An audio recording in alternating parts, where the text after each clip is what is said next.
डूंगा बूंगा से भाई अली हसन साहब ने सवाल पूछा है। वो लिखते हैं, कब्र पर आज़ान देना कैसा है? हमारे यहाँ कुछ अरसा से कुछ लोग ऐसा करते हैं कि जब मैयत को दफन करते हैं तो कब्र पर आज़ान देते हैं। उनका ये अमल कुरान और हदीस से साबित है या नहीं, और इस अमल को इख्तियार किया जाए या नहीं? अली हसन। देखिए मेरे मोहतरम भाई, कुरान और हदीस से अमल बिल्कुल साबित नहीं है। ये कोई शरीयत से कहीं किसी रिवायत से ये साबित नहीं, किसी बुज़ुर्ग से साबित नहीं, किसी फ़कीह से साबित नहीं, कहीं से ये साबित नहीं है। ये एक चलती फिरती बात थी, लोगों ने इसको इख्तियार करना शुरू कर दिया।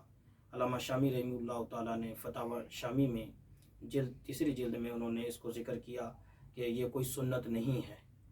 पहले उन्होंने सुन्नत की नफ़ी की, फिर आगे वो लिखते हैं कि अल्लामा इब्न हजर अस्कलानी रहमतुल्लाह ताला ने अपने फतावा में इसको बिदअत शुमार किया है, इसको बिदअत लिखा है।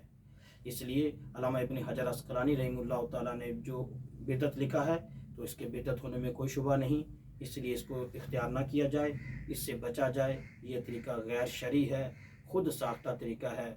उलमा इकराम ने इसको गैर मसनून या बिदअत कई और जगह भी इसको लिखा है, हमारी और कई किताबों में भी इसको नाजायज़ लिखा है कि यह तरीका ठीक नहीं, इससे बचा जाए। लिहाजा आपके लिए हुक्म ये है कि आप हरगिज़ इस तरीक़े को इख्तियार ना करें, और आप अगर आपके कोई ताल्लुक़ वाले हैं या आपसे कोई पूछते हैं तो उनको बता दीजिए कि यह तरीका गैर शरई है, इससे बचा जाए।